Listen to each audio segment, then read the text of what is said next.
Hello, and welcome back. We're going to be talking about cybersecurity in this session. I am thrilled to have Richard Stainings and Hussein Syed with us, and we're going to kind of cover the waterfront. So let's begin. I'm going to ask each gentleman to introduce himself and his role and organization, and then we'll plunge into some questions that I know our audience will be interested in. Hussein, would you like to go first? Sure. Good evening. So my name is Hussein Syed. I'm with RWJ Barnabas Health. I've been a CISO for a number of years with the organization. And I would also like to, give my disclaimer that most opinions are mine and not attributed to my employer. And I'm not permitted to endorse any products or any services as that poses a conflict of interest. Thank you. Certainly. And we never ask anyone to endorse anything. So Richard Stainings, welcome back. Hi, thank you, Mark, for having me. Nice to see you again, Hussein. I'm Richard Stainings. I'm Chief Security Strategist with Cylera. And for those of you who don't know me, I've spent the last 30 years evangelizing from every soapbox I can find about the need to improve healthcare cybersecurity. Wonderful. Thank you both, gentlemen, and we're off. So I'm going to begin. Here we are at the end of 2021. It's been an interesting nearly 2 years during the pandemic, and people are very stretched and stressed. Let's start at 40,000 feet and then drill down a little bit. When both of you gentlemen look at the landscape overall around cybersecurity for the leaders, the IT security leaders at patient care organizations across the US right now, what do you see? Do you see a landscape in which things are becoming more challenging and in which the threat vectors are intensifying? Do you see what level of preparedness do you see on the part of teams of CISOs, CIOs, and others in hospitals, medical groups, and health systems? Well, I'll ask other things, but let's start with those two. Threat vectors and level of preparedness. And let's couch this in terms of the pandemic.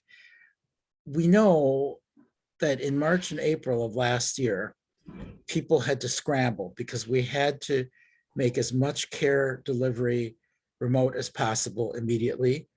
We had to move non-clinicians out of hospital and other offices and move them to home or similar as quickly as possible. And everything had to be done really, really fast. And then we went back and tried to fix some of the challenges. So we've been living in this situation now for nearly 2 years. What does the overall landscape look like to you now? Why don't I start with you, Hussein, and then we'll go to Richard. Sure, thank you. So, it's an interesting question and an interesting predicament for healthcare delivery organizations. Healthcare has traditionally been, putting the telehealth advent apart, aside for a bit, has always provided remote access facilities to the clinicians to be able to get on and take care of patients, because not all physicians are on site all the time. So that piece was already built on for most organizations, even the community healthcare organizations.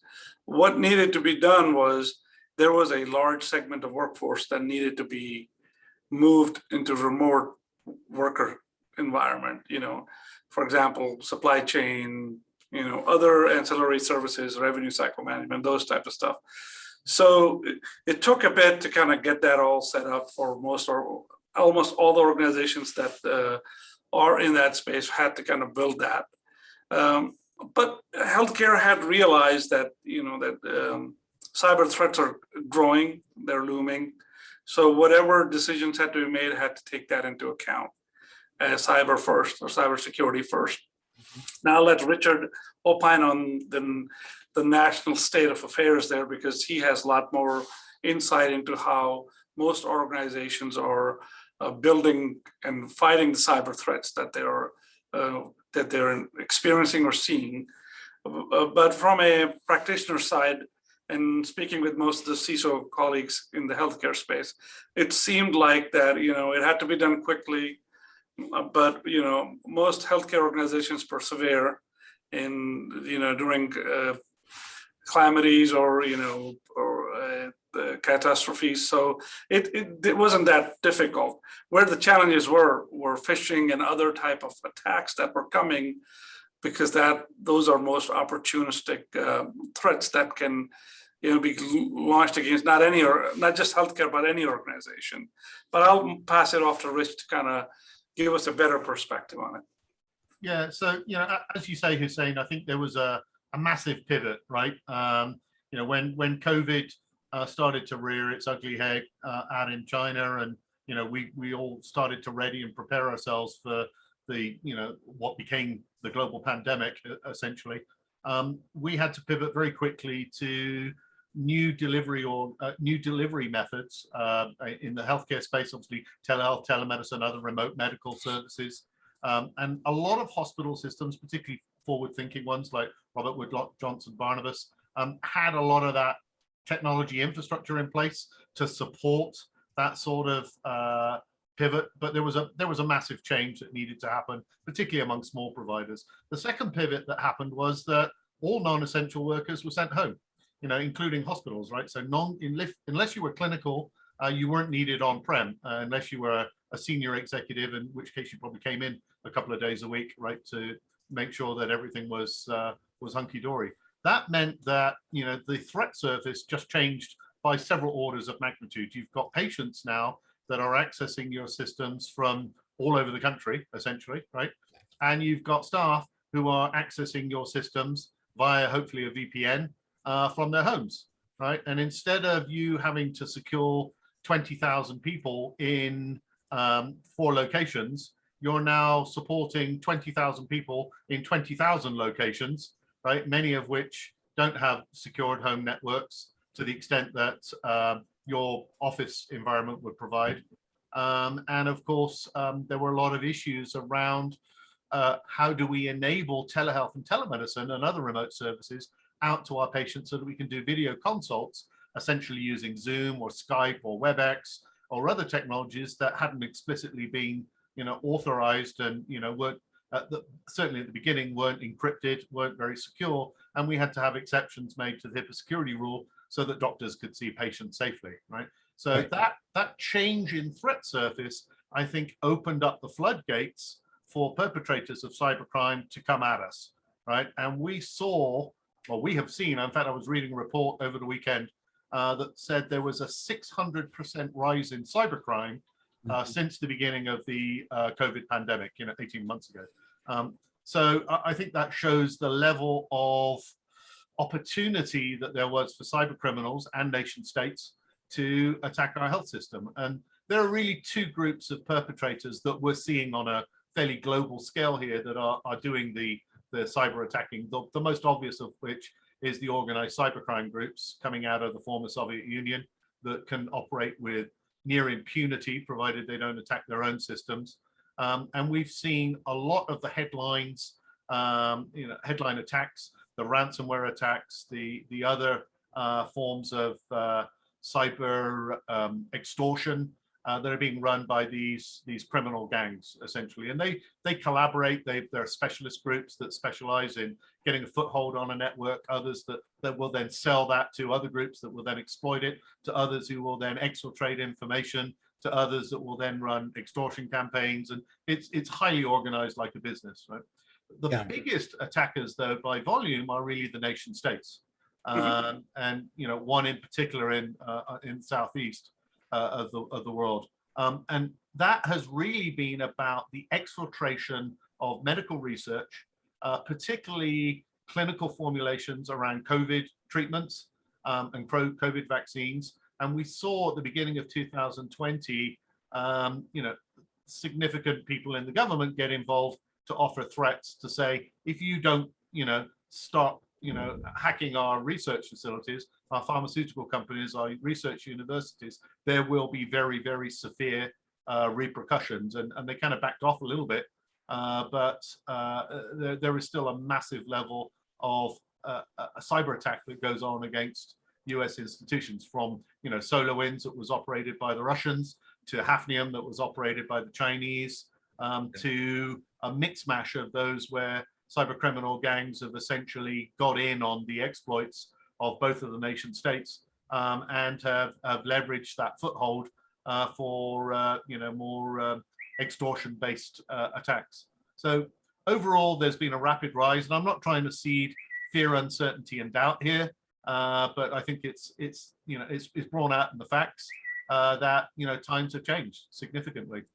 Yeah, You make a good point, Richard. Yeah, it's not the matter of FUD factor anymore. It's more around getting realistic about the threats that are coming about and the opportunities that are there for the adversarial organizations to gain foothold and then leverage that to make monetary gains. yeah. And I'm going to share a few stats here, gentlemen. We just concluded our State of the Industry survey, and some of the results, this is our third annual, some of the results will appear in our January-February issue of our magazine. One thing that we asked survey respondents was, had they experienced a significant malware or ransomware or other malware attack or other form of cybersecurity breach that has led to a significant disruption of EHR and clinical systems usage.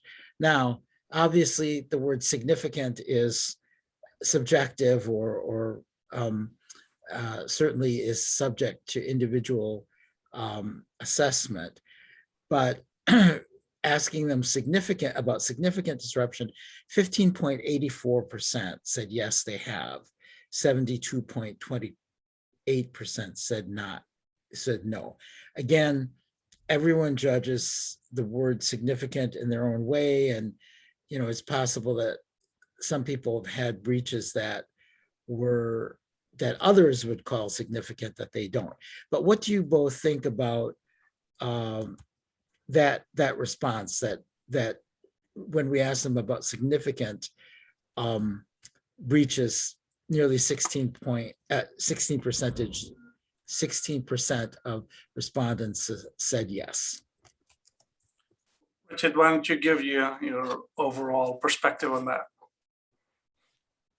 Yeah, exactly. What do you think? Does that seem about right, or do you think they're hedging and not?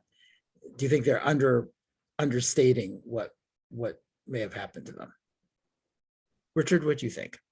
I'm seeing a general underreporting of cyber attacks, across industry. There's a lot of CEOs that don't want the word to get out that their organization's been attacked, and perhaps for selfish reasons, because they don't want the stock price to drop, and they're paid on the value of the stock price, right? And the profitability of the organization. So they tend to cover it up or minimize it. So the subjective nature of significant, as you said, probably comes into play there. I would say, based upon the customers that Cylera has been helping, I would suggest that there's probably more than 16% have actually experienced some sort of cyber attack. And if I go back to several years ago, there were surveys that said that in the healthcare space, 60% of cyber attacks go unrecognized and unreported for about 18 months. Yeah. So we have improved significantly our ability to identify when we're under attack today compared to several years ago. But I would suspect there's still some of that lag factor that has yet to work its way through the system so that we can discover who was attacked over the last year or last 18 months, whatever. Yeah. Go ahead, Hussein. I was going to say that there was a survey published by Becker Health recently in one of their newsletters that they listed 10 prominent cyber attacks of 2021. And there were some significant number of patients who were impacted by the cyber attacks, even though they just listed the top 10. And you could see the numbers were in millions. So there is some truth to how it's reported and how it's looked at, and what is the protect, detect, respond mechanism an organization is using to deal with such an, such an attack. Okay. Here's another one question we ask that, again, there is subjectivity. They get to use judgment. We ask them whether they have implemented significant network segmentation, including around their EHR, medical devices, other critical information systems. And again, the word significant, people get to decide what is significant and what is not. But when we ask them, 51.49% said yes, they have implemented significant network segmentation. 13.86% say they plan to. 15.84% say they don't plan any network segmentation, which I kind of gasped when I read that. So both of you, Richard, why don't you go first? What are your thoughts on that? And again, we do have to allow that for the fact that this is subjective. Perhaps if you were able to tour the organization of every respondent, either of you might not even agree that 51.49% have done anything significant. But when you look at that statistic, what does that look like to you? Richard? I'll start if you like, Hossein. I would suggest that if 51% of healthcare customers out there are saying they've got properly segmented networks, they're probably not understanding what segmentation, properly segmented networks actually means, right? Yeah. Putting your medical devices on a separate VLAN, all right, is one thing. Actually securely segmenting the access controls and the routing to an enclave where you keep devices that cannot be patched, cannot be updated, cannot be secured by traditional means is an entirely different thing. The big issue that we have in the industry is that segmentation is not simple, right? It is fairly complex, and there are various technologies out there depending, on whether you're a Cisco shop, an Aruba shop, a Palo Alto shop, or something else, right? And the list just goes on as to the types of technologies that you can use to segment. When I was leading cybersecurity for the healthcare industry at Cisco, it was one of the biggest challenges that Cisco had in terms of using ICE-based segmentation to leverage TrustSec built into switches in order to micro-segment highly unsecured devices, right? Devices that maybe cost $30 million to replace, and you've got multiples of them and they're no longer being maintained and patched. And it makes no fiscal sense whatsoever to a hospital to rip out, $100 million worth of equipment and replace it with new because the current systems are insecure. You have to therefore look at compensating security controls. And in that case, that's really micro-segmentation. Now, Cisco ICE is extremely powerful. It's extremely versatile, but you need to create the profiles for each device and keep those profiles up to date. And that has been the biggest challenge, whether you're using, Pan Cortex, whether you're using Aruba ClearPass or some other technology out there. It's creating an accurate profile of devices so that they can be segmented or micro-segmented. And the difference is really whether you control at an individual asset level or whether you group assets together and segment at an asset type or an asset. Right, and you're saying even updating those profiles is a challenge. Yeah, exactly. I mean, you could bring in an army of consultants to build you segment profiles, ICE profiles for devices, for example, and then push that through to ICE and then test it to make sure that it's working correctly, log exceptions to your rules that you've put in place, and then eventually enforce those rules after, 2-3 month period, whatever your safety net was. But that profile information is out of date as devices are updated, right? As new firmware becomes available for those devices, devices go home with patients and sometimes drop off the network for 3 months or 6 months before they're returned. And then, of course, they've missed an update cycle. So there are a lot of complexities to that. And that's one of the reasons why, I joined Cyilera, so that we could actually dynamically generate those profiles on the fly and thereby automate the entire process. And that requires a lot of AI and ML in order to facilitate that. So back to your question, I would suggest that all hospital systems really should be looking at building a plan towards micro-segmentation of certainly medical devices, because they're ultra high risk, but also other devices that are high risk that impact the workflow, things like HVAC or elevators, right? You can't transfer patients between floors of a hospital if your elevators are being held to ransom. And most of those systems now are connected to the internet. They're managed by vendors hundreds of miles away. Yeah. Same with HVAC, right? If you don't have negative airflow, right, in your ER rooms, then you can't really safely host pandemic patients, patients with COVID, right? You need to protect your staff, and you need to protect other patients that may be in the ICU for a heart attack or a stroke, right, that don't have COVID yet. You want to make sure that they don't get it so in some hospital-borne infection. So there's a lot of equipment in today's hospital systems that really need to be given extra layers of security. And unfortunately, it's an uphill battle for a lot of smaller hospitals that don't have high quality networking and security expertise on their staffs. Yeah.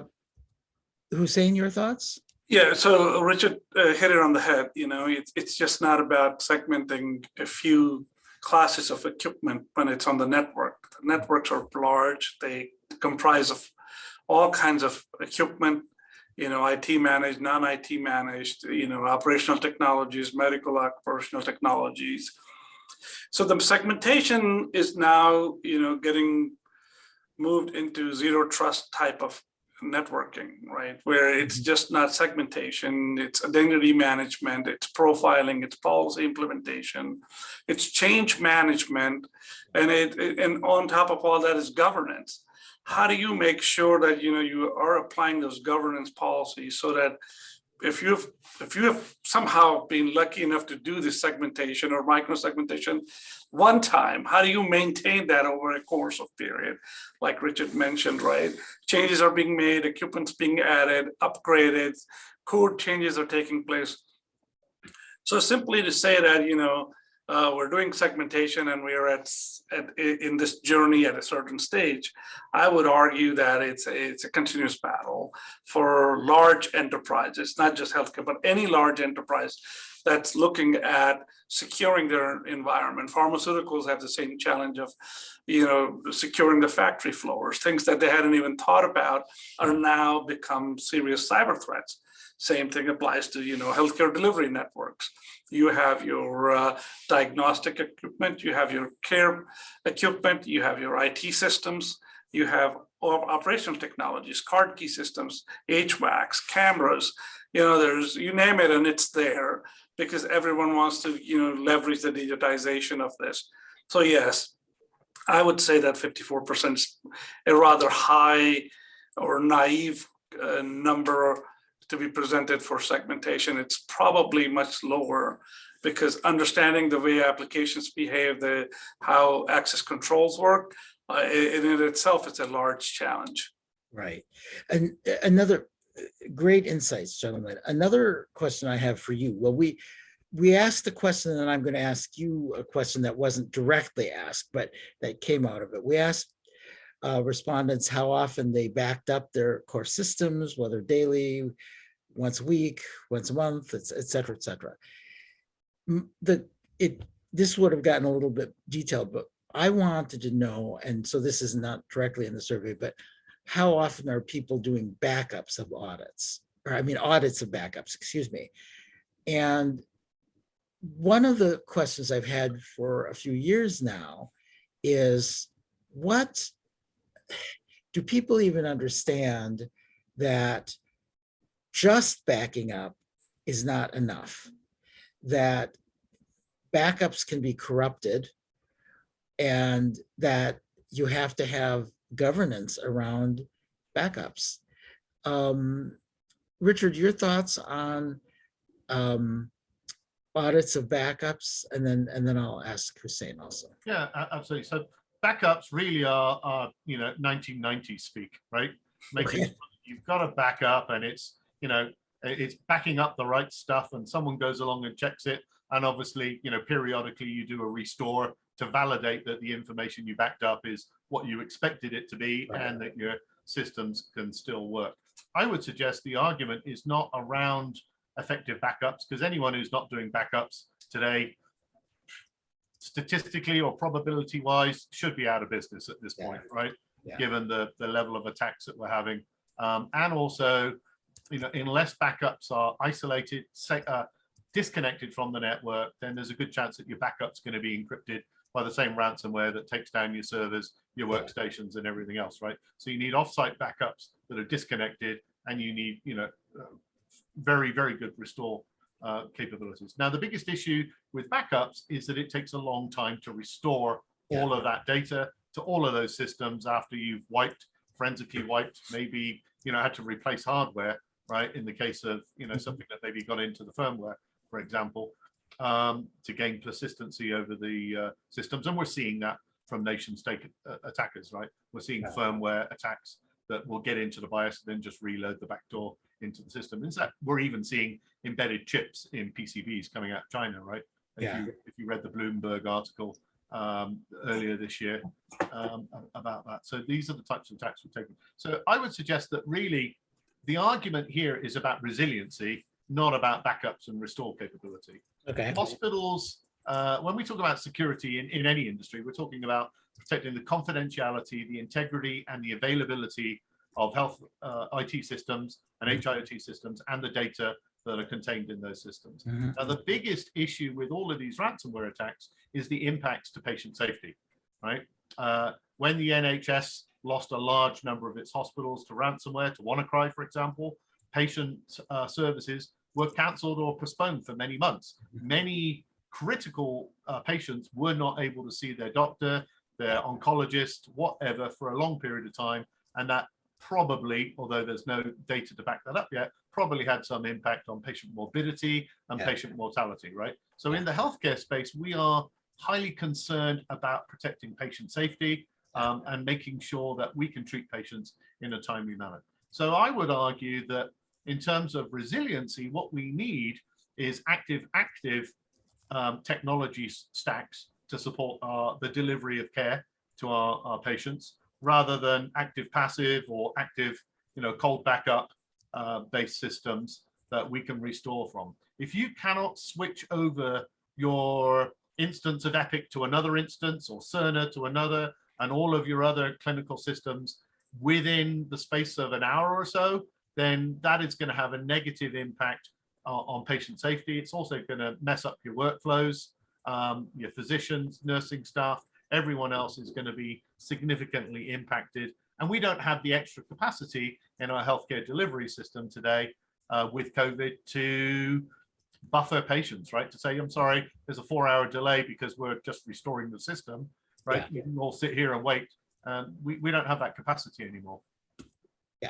You make a good point, Richard. So I look at it from a sort of a different lens. You know, I break it into, you know, detection, containment, recovery, and restoration, right? So if you develop processes along those lines in terms of how quickly can you detect a situation, how quickly can you contain it so that you minimize the impact, and then you go to a recovery, and recovery needs to be defined in a way that what are my critical pieces of operations I need to restore so that my patient care is not impacted, and then go to the restore, which is the wider you know, exercise to make sure that every key system is being restored to its original active state, rather than not a degraded state where you may say during recovery phase you may have. And in terms of the data, you know, the backup recovery pieces has changed now. Now you have to have air gap backups, you have to have immutable backups, and you have to define what is my control data set that I need to recover very quickly. I can't wait 8 hours, 12 hours, 16 hours for backup tapes to turn and get the data off. So you need to be able to get that control set recovered, at the same time scanning it to make sure it's not infected with anything, so that your operations can be restored very quickly. And then you go to the restoration of the larger amount of data that you need, which are now, like Richard alluded to, to be in a air-gapped or discontiguous backup where it's not touched. There's no connectivity to that, so that there is no chance of anything getting into that data set. So that whole conversation of backed up recovery has morphed into a larger conversation of how do you secure data from anything. So it's more around data management as opposed to backup recovery. Absolutely. Now, I'd like to just ask you both about the role of the CISO right now. Not so much the role of the CISO, but how many we have and what support they have. We asked survey respondents, first of all, do they have a CISO? 37.62% do, their organizations do. 12.87% additional are about to get one. 49.5% have no plans to get one. I just kind of find that amazing. I mean, yes, I understand that there are organizations, the smaller hospitals, they may not be able to get, an actual CISO. What do you gentlemen think about this whole? We know that securing our systems is not just about one title. On the other hand, I think this is one of those stats that to me says we're pretty far behind. Thoughts? I would say it's a question of accountability, right? I mean, how do you have somebody in your organization who's accountable for helping to get the needle moving towards a better security? And you're correct, a lot of organizations, and if the survey were to be conducted across different sized organizations, naturally you will get different type of a response. But from what I'm seeing, large healthcare delivery networks all have, somebody responsible for helping develop the strategy for security or cybersecurity, and work with the leadership to get that across and get the right processes in place. Granted, it's a challenge, right? It's where CISO's role differs from organization to organization. Even within healthcare, you may come across CISOs who are very technical, CISOs who are more governance centric, CISOs who are more advisory centric. So depending on how the role evolved and what their charter is, yeah. But you do need somebody who's responsible for steering the ship from the security perspective. I'll punt it over to Richard to kind of give a larger perspective on it. I appreciate that, Hussein. Yeah, Richard, what do you think? I mean, again, I just want to reinforce, it's not so much about the one title, but it just feels as though I'm, wow, half don't even plan on getting this title. That says something. Exactly. Yeah, I think Hussein raised some very good points, right? The first question we need to raise is, what is a CISO? Is it a title only, or is it someone that truly operates at the executive level, has the, sits at the right hand of the CEO and God, right, and reports directly to the board? Or is it someone that has a convoluted reporting structure via the CTO, the CIO, and to the board that way, that just gets pulled out when they need a scapegoat for the latest cyber attack. I think that the industry is evolving, right? The healthcare industry is plainly many years behind financial services and several other industries in terms of its development of an executive security leader role. And then those executive security leaders within organizations, as Hussein said, have different focuses, whether it's compliance or governance or operations, rather than the executive that oversees all of those things. And in fact, to an extension of that, we're beginning to see the CISO, right, the Chief Security Officer, that incorporates physical security as well as information security into their role, and has physical security guards reporting up to them, right? And by that, they can look at CCTV cameras, door systems, all the rest of the physical security measures, at the same time that they're looking at the IT technologies and IoT technologies and OT technologies that they're responsible for, and therefore not view those things in a vacuum. The biggest issue in my mind is one of sponsorship, right? How seriously does the CEO and the board take cybersecurity? And I think the level of cyber attacks that we're seeing in all industries right now is indicative of the level of disdain or disregard that the security executive is treated by the board and by the CEO, right? Security is plainly not being prioritized to the level that it probably should be if we look at security as probably the preeminent enterprise risk within organizations. And I think the attacks that we've seen over the last 18 months really should have elevated security to that position.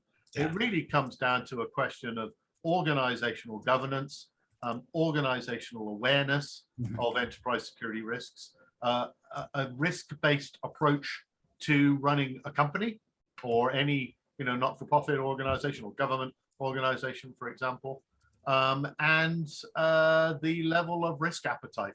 I think a lot of CEOs tend to approach the problem to say, I'm not unlikely to be hacked on my watch. I'm only going to be here for 3 or 4 years. I'm moving on to my next gig. If they fire me, I've got a golden parachute.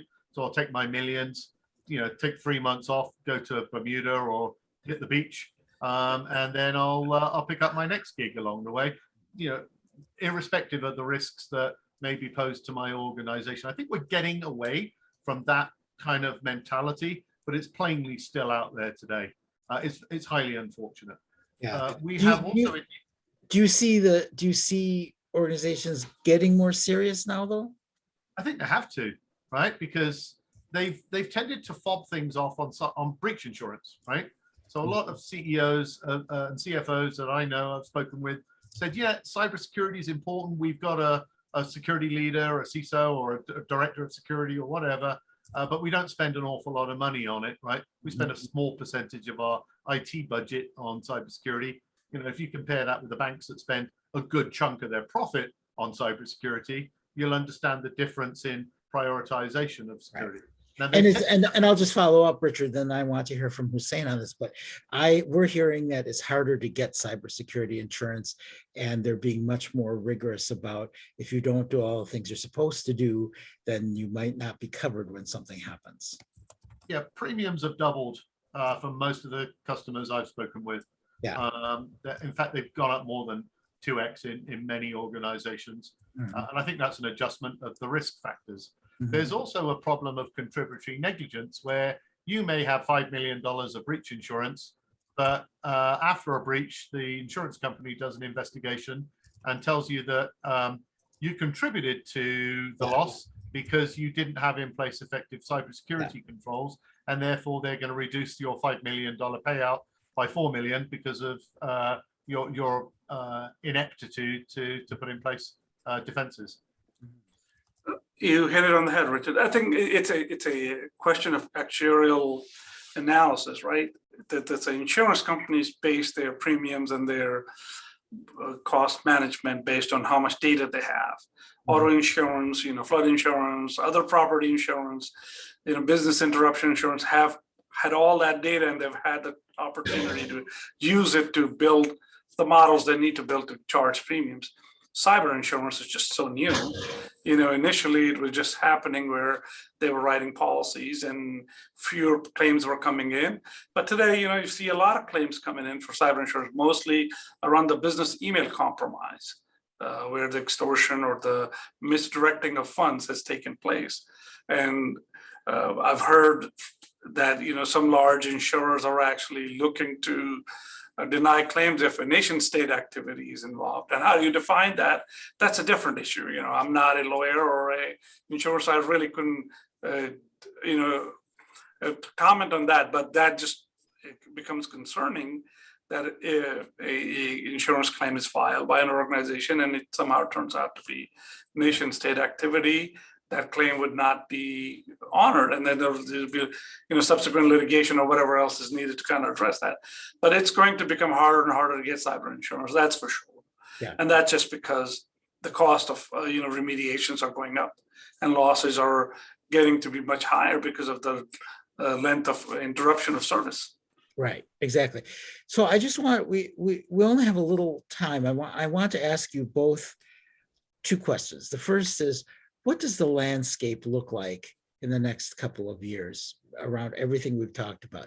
The intensifying threat vectors, hopefully people getting more serious about things, really thinking about segmentation, all the things we've talked about. What does the landscape look like in the next 2 years? Hussein, do you want to go first? Sure. So I think what really needs to happen, this has to be a pragmatic, thought out strategic approach to cybersecurity, just like, companies develop their strategic plans for doing anything.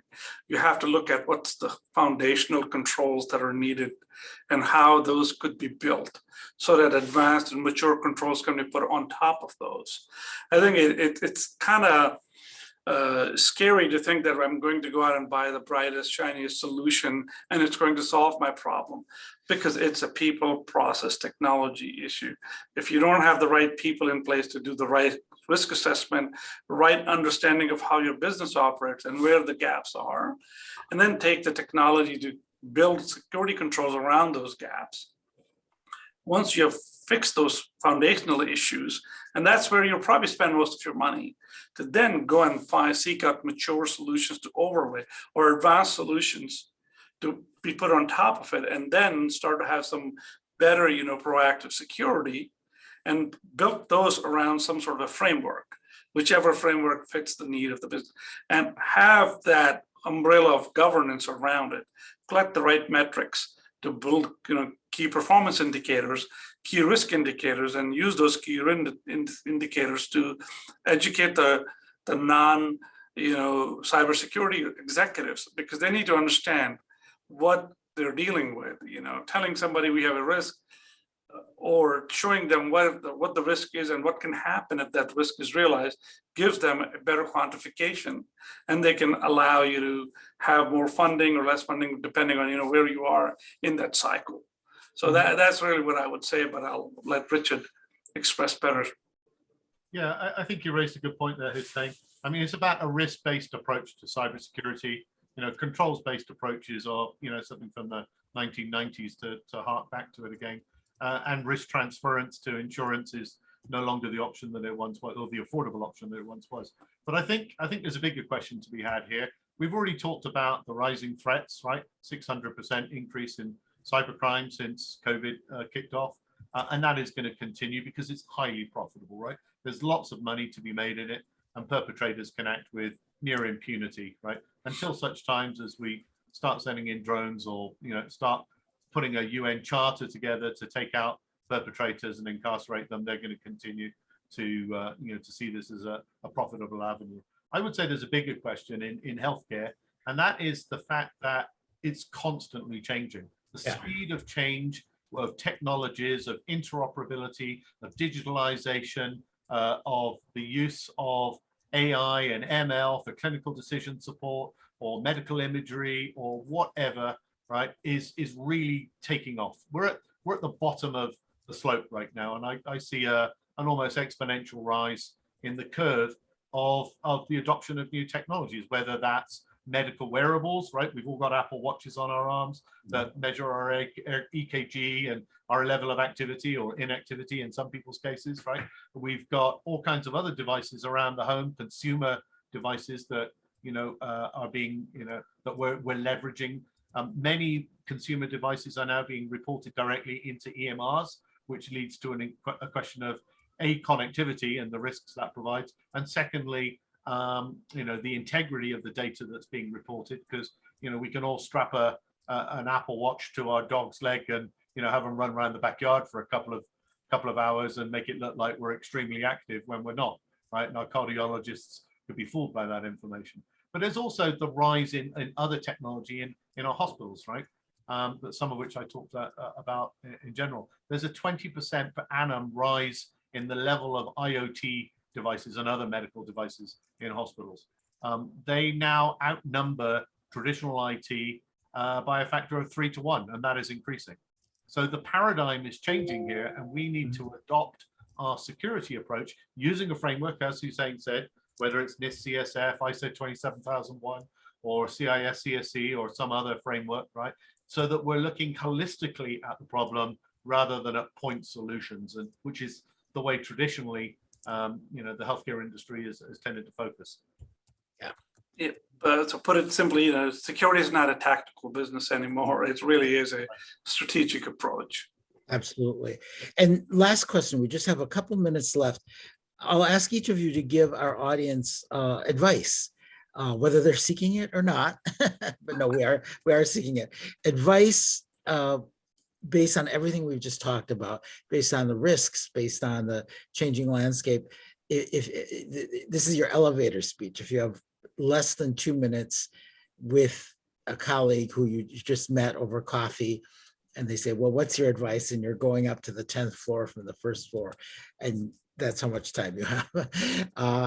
Hussein, would you like to go first? Yeah, the one thing I would say is that start to look like a business person and not an IT person. Cybersecurity is a business issue. It could be an existential threat to an organization, could have far-reaching impact to an organization's business. So it's important to evaluate it and communicate it in that context so that executives who make business decisions are able to comprehend it and help you get to the position you need to get to, as opposed to be frustrated about it and feel that I'm helpless. You need to kind of move that needle forward, and then build a relationship with every executive in your organization so they can hear you and they can become your advocate as opposed to you being the advocate for cybersecurity. Absolutely. Richard? I'll start at the top and work my way down. If you're on the board of a health system or the CEO, then prioritize security, understand it. A lot of board members today have difficulty spelling cybersecurity, let alone really understanding it. And so there's a process of education that needs to happen there, and establish a organizational-wide culture of cybersecurity that permeates from the top down and is reinforced at every managerial level. Because at the end of the day, your staff are your greatest defense against cybersecurity. They're the ones who are going to think twice before clicking on a link or opening a malware infested attachment, or clicking on a website and that they probably shouldn't be going to. If you are a CISO, as Hussein said, start to speak the language of the business so that you can relate technical concepts and technical concerns into business risk concerns that the board and the CEO will understand. And below that, I think there's really a question of understand what you have on your network, understand the assets, understand the risks each of those assets pose, put in place remediation plans or compensating security controls for those assets if they do pose a risk to your network, and look at automating all of this, because as much as former CISOs like myself and CISOs like Hussein would love more people, we're not going to get them because the budget just isn't there. So you've got to look at being smart with the money and the tools that you have, and automating a lot of these processes. Wonderful advice, both of you. I want to thank you both very much. I will just add that I think that, well, first of all, everything you said is correct, but also I do think if there's, I don't even know if it's a silver lining, maybe it's just a lining, but one element in all this is that the pandemic has raised awareness, I think, a little bit more, because so many things happened. One cybersecurity expert said, and this was last spring after everything was shut down and we had to make people remote quickly and everything. That person said to me, well, suddenly you have Dr. Smith and they're sitting in their living room working now, right? And their home office, and their little 6-year-old child comes running in and starts playing with, with their laptop, and wow, right? And so I think there is a level of awareness that's rising now, maybe not as fast as it should, but I think making a lot of care remote, at least for a while, and really engaging strongly in telehealth, as well as making many workers remote who might not have been, really is changing the equation. People are realizing, wow, this is what risk looks like. So this has been a wonderful session. I want to thank you both very much. I know our audience has learned a lot. I know I've learned a lot. And as always, we appreciate your time and your expertise. Thank you both so much. This has been wonderful. Thank you. Absolutely. And thank you to you in our audience for participating in this session by viewing it. This concludes this session, and have a great rest of your day.